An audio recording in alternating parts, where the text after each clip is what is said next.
Bismillahirrahmanirrahim. Dear students, Assalamu alaikum. Today we are going to discuss cost flow assumptions. Cost flow assumptions are like first in, first out, and average costing. These two methods are allowed under International Financial Reporting Standards.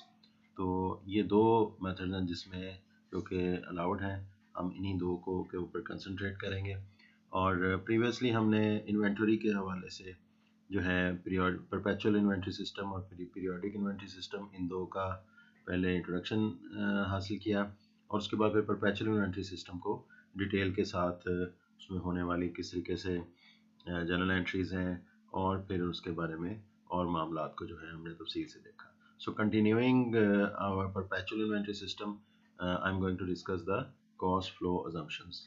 Cost flow assumptions का मतलब ये है कि हम ये जो है on papers ये चीज़ सेट करते हैं कि फ़लाँ यूनिट्स हमने परचेज़ किए फ़लाँ तारीख को और फिर इतने यूनिट्स हमारे नेक्स्ट कमिंग डेज में सेल आउट हो गए। तो हमने उसमें जो है डिटरमाइन करना है कि how much cost should be allocated to cost of goods sold, and at the end of the specific time period the remaining goods will be considered as ending inventory.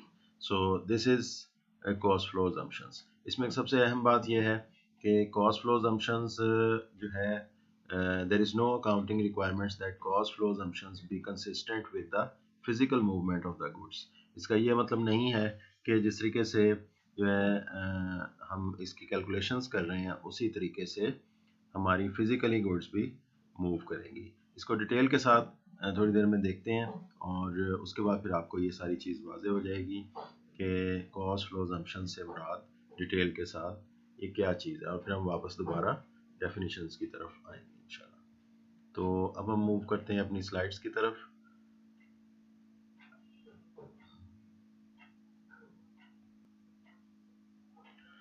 Straightforwardly, I come on to the illustration, and here we will be seeing the values of our units which have been purchased and units that have been sold.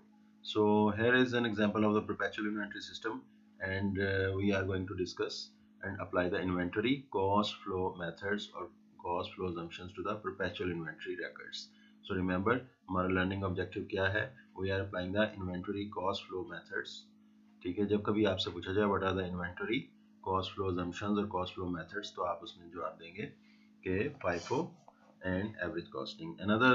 There is another one, but we are only discussing these two. तो ये आपके सामने जो है लिन electronics का आपके सामने एक टेबल बना हुआ है। इसमें एक स्पेसिफिक जो है डेट के ऊपर आपको मुख्तलिफ जो है परचेजेस और सेल्स नज़र आ रही हैं। और फॉर एग्ज़ाम्पल अप्रैल 15 को परचेजेस हुई है 20 यूनिट्स की और उसकी वैल्यू जो है कॉस्ट जो है 110 हांगकॉन्ग डॉलर्स आपको नज़र आ रही है। टोटल कॉस्ट जो है 2200 है और बैलेंस इन यूनिट्स 30 हो गए। 10 यूनिट्स ऑलरेडी हमारी बिगनिंग इन्वेंट्री में मौजूद थे, तो 20 और परचेज करने से 30 हो गए। फिर अगस्त 24 को मज़ीद 30 यूनिट्स परचेज किए और इस वक्त हमारे टोटल यूनिट्स 60 हो गए। उसके बाद 10th ऑफ सितंबर को हमने 55 यूनिट्स सेल आउट कर दिए, तो रिमेनिंग यूनिट्स 5 रह गए। इसी तरीके से 40 मज़ीद परचेज कर लिए नवंबर में और हमारे पास 45 यूनिट्स हो गए। अब इस कैलकुलेशन में जो सब्सिडरी रिकॉर्ड्स ऑर्गेनाइजेशन मेंटेन करती है इन्वेंटरी के हवाले से, तो उसमें जो है इन्वेंटरी सब्सिडरी रिकॉर्ड्स के अंदर सब्सिडरी लेजर कार्ड्स प्रिपेयर किए जाते हैं, जो कि अभी हम देखने जा रहे हैं। तो परपेचुअल इन्वेंटरी सिस्टम को यूज़ करते हुए अब हमारा इसमें रिस्पॉन्सिबिलिटी क्या कैलकुलेशन हमने इसमें से करनी है। We have to calculate two things. First of all, we have to compute cost of goods sold and ending inventory under FIFO and average costing. तो इस कैलकुलेशंस के ज़रिए हम जो है वो cost of good sold find out करेंगे और एंडिंग इन्वेंट्री फाइंड आउट करेंगे। कॉस्ट ऑफ गुड सोल्ड जो फाउंड आउट होगी वो हम अपनी इनकम स्टेटमेंट में यूज़ करेंगे और एंडिंग इन्वेंट्री जो है वो बैलेंस शीट में एज एन एसेट यूज होगी। तो फर्स्ट इन फर्स्ट आउट, जैसे कि आपको लफ्ज़ से जाहिर हो रहा है, ये एक assumption है, मेथड है कि पहले आने वाले यूनिट्स पहले निकाले जाएंगे। फर्स्ट इन फर्स्ट आउट, जो चीज़ पहले आएगी स्टोर रूम में, वेयर हाउस में, ठीक है, उसको पहले निकाला जाएगा। लेकिन ये चीज़ जो है ये सिर्फ और सिर्फ नंबर्स की हद तक है, कैलकुलेशंस की हद तक है, कागज़ों की हद तक है। इसका ये मतलब नहीं है कि दर हकीकत भी ऑर्गेनाइजेशन जो है, मिसाल के तौर पे अप्रैल 15 को आपके सामने जो है ये यूनिट्स परचेज किए गए, और जब कभी सेल की बारी आएगी तो हम ढूंढ के निकाल लेंगे कि अच्छा जी ये 15 अप्रैल वाले यूनिट्स हैं, ये पहले आए हैं, तो ये पहले जो हम इसको फरोख्त करेंगे, कस्टमर आया हुआ तो हम उसको ये जो है ढूंढ के, ऐसा नहीं है। ये सिर्फ और सिर्फ कैलकुलेशंस के लिए ये अजम्पशंस इस्तेमाल होती हैं। बाकी डिपेंड करता है कि अगर तो चीज़ें वो किस पेरिशेबल हैं, ख़राब होने वाली हैं, तो वो ऑर्गेनाइजेशन उन हालात के हिसाब से उसका भी ख्याल रख सकती है कि ख़राब होने वाली चीज़ें जो है, जो पहले से पड़ी हुई हैं, वो पहले सेल आउट की जाएँ एक्सपायरी के हिसाब से। वो एक अलग बात है, वो ध्यान रख सकती है ऑर्गेनाइजेशन। लेकिन ये जो assumptions हैं ये सिर्फ और सिर्फ कैलकुलेशंस के लिए इस्तेमाल होती हैं।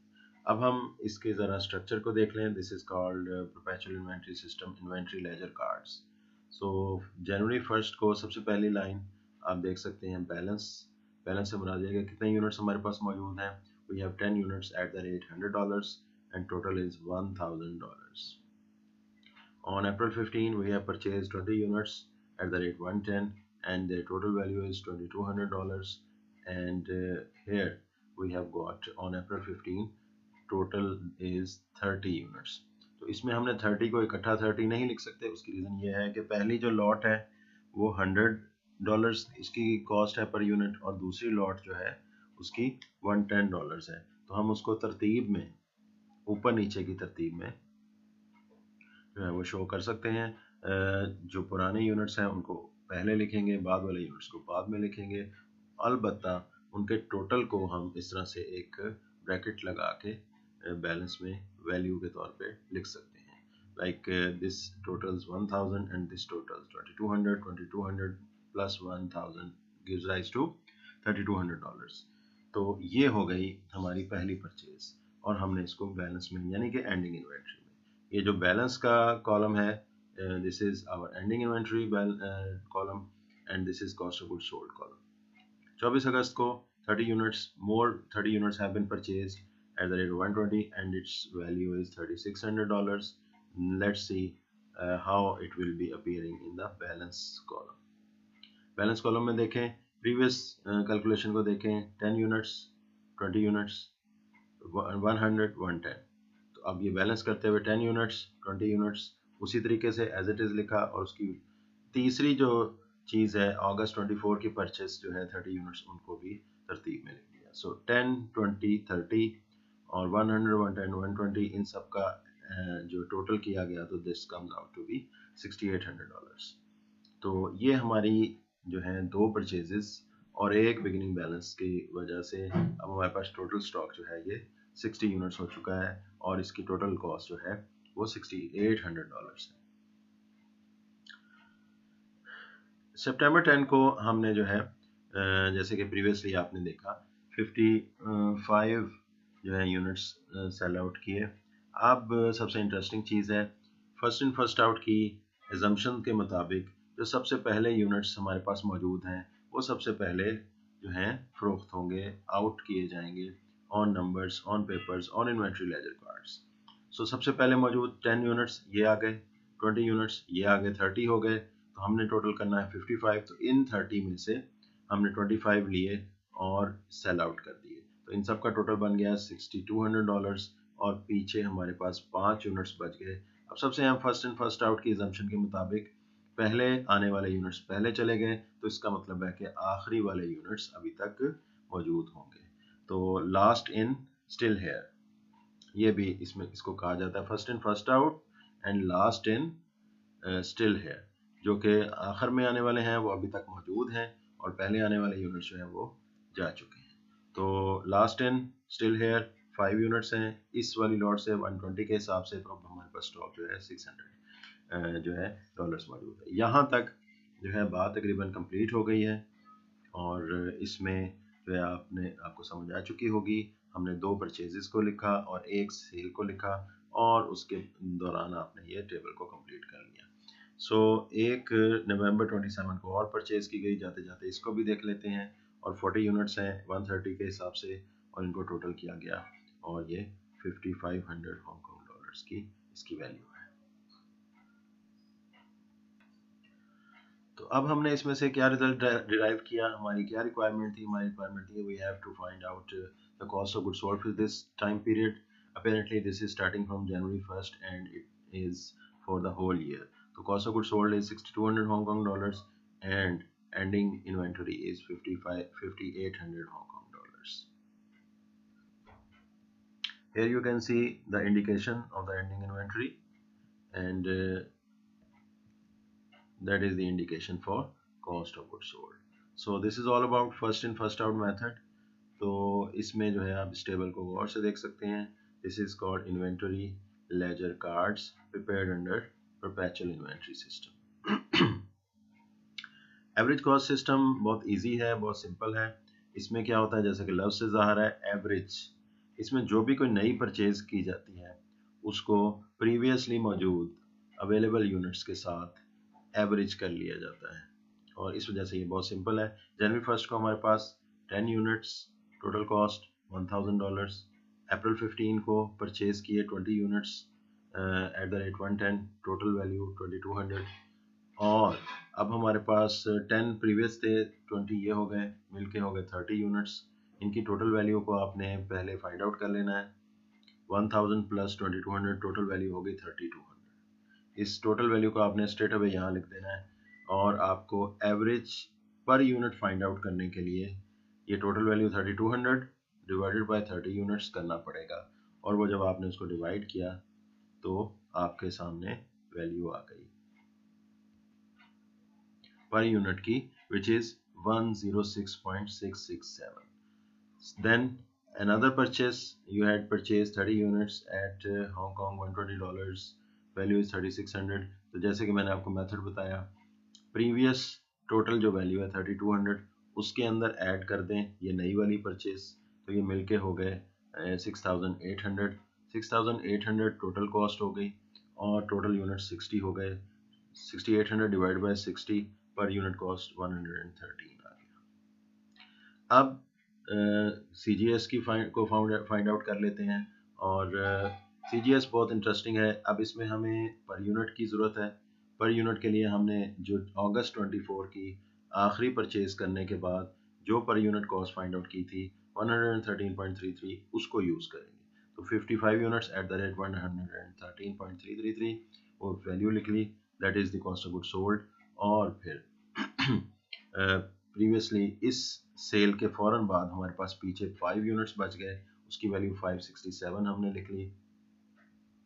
और उसके बाद कोई और सेल नहीं है तो हमने लिहाजा नवंबर 27 को एक और परचेज हुई विच इज़ 40 यूनिट्स टोटल को बताया हुआ है। इससे प्रीवियस बैलेंस जो है उसमें नई वाली परचेज की वैल्यू को ऐड कर लेंगे, that is the total cost of the ending inventory और पर यूनिट कॉस्ट भी आ जाएगी।